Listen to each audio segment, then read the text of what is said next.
Unlocking your mind. Thinking fast and slow. Explained. Do you really control your thoughts? Or is your brain making decisions without you realizing it? In his groundbreaking work, Thinking Fast and Slow, Nobel laureate Daniel Kahneman reveals the dual nature of our thought processes, the intuitive, lightning-fast System 1, and the deliberate, analytical System 2. Get ready to explore the biases, shortcuts, and mental illusions that influence our every move. System 1 versus System 2, Thinking, the two sides of your mind. Imagine this. You're walking down the street when suddenly a car horn blares right next to you. Your heart races and you instinctively jump back. That's System 1 in action. It's the reason you can dodge a ball without thinking or recognize a familiar face in a crowd. Now let's say you're trying to solve a complex equation or decide what to eat for dinner. That's where System 2 comes in, the slower, more analytical part of your brain. But here's the catch. System 2 is a bit of a lazy bones. It takes a lot of energy to fire up those analytical engines, so most of the time we rely on the quick assessments of System 1. And that's where things get interesting, because as efficient as System 1 is, it's also prone to biases and irrational leaps in logic. Think of it like this. System 1 is like the autopilot on a spacecraft, keeping things running smoothly most of the time. But when you encounter unexpected turbulence, you better have a skilled pilot, System 2, ready to take the controls. By understanding the strengths and weaknesses of each system, we can start to recognize when our intuition is likely to lead us astray. Cognitive biases, the mind's sneaky shortcuts. Our brains are amazing, but they're also masters of illusion, pulling off cognitive sleights of hand. These illusions are what we call cognitive biases, systematic errors in thinking that arise from our brain's tendency to take shortcuts. One of the most pervasive biases is the anchoring effect, where we rely too heavily on the first piece of information we encounter. For example, in a negotiation, the first price mentioned tends to anchor our perception of what's reasonable. Then there's the availability bias, which leads us to overestimate the likelihood of events that are easily recalled. After watching a scary movie about sharks, you might be terrified to swim in the ocean, even though the chances of a shark attack are low. And let's not forget the overconfidence bias, our tendency to overestimate our own abilities and knowledge. Once we're aware of these mental shortcuts, we can start to recognize them in ourselves and take steps to mitigate their influence. Chapter 3. The illusion of understanding rewriting history in our minds.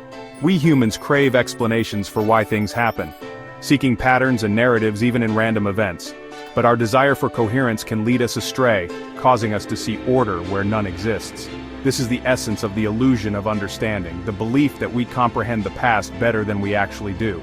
After a major event, we often look back and think, "Oh, that was inevitable, I saw it coming all along." But did you really? Or are you simply weaving a narrative that fits your current understanding? This illusion is fueled by hindsight bias, the tendency to view past events as more predictable than they actually were. The illusion of understanding can lead to overconfidence in our judgments and a reluctance to learn from mistakes.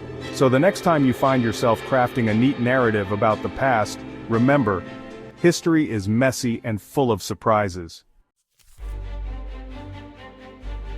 Chapter 4. Prospect Theory, the high stakes of loss and gain. Let's talk about risk, the choices we make in the face of uncertainty.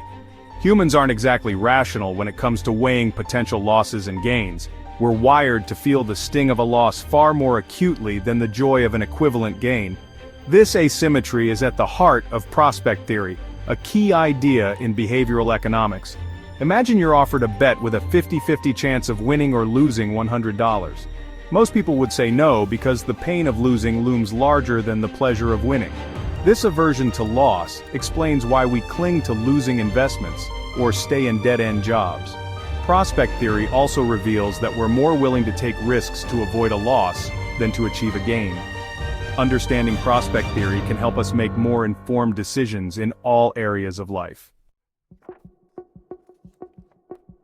Chapter 5. Thinking Clearly. Strategies for a more rational mind. Simply being aware of cognitive biases is a huge step towards making more rational decisions. One powerful strategy is to slow down your thinking. When faced with a complex decision, don't jump to conclusions. Engage your System 2 by considering different perspectives, gathering more information, and questioning your assumptions. Cultivate a healthy skepticism toward your own intuition. Remember, your gut feelings are often driven by emotional biases. Seek out diverse perspectives. Surrounding yourself with people who think differently can expose you to new ways of thinking. Don't be afraid to admit when you're wrong. Embrace your cognitive fallibility and use it as an opportunity to refine your thinking.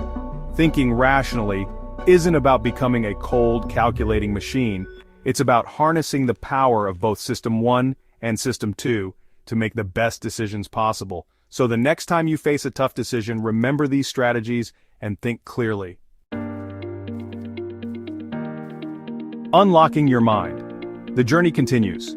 Thinking Fast and Slow reveals the hidden forces that shape our thoughts, beliefs, and decisions. Now that you've glimpsed the inner workings of your own mind, pay attention to your thinking patterns, and notice when you're relying on intuition or falling prey to cognitive biases. Share your story in the comments below, and don't forget to subscribe for more mind-expanding book insights.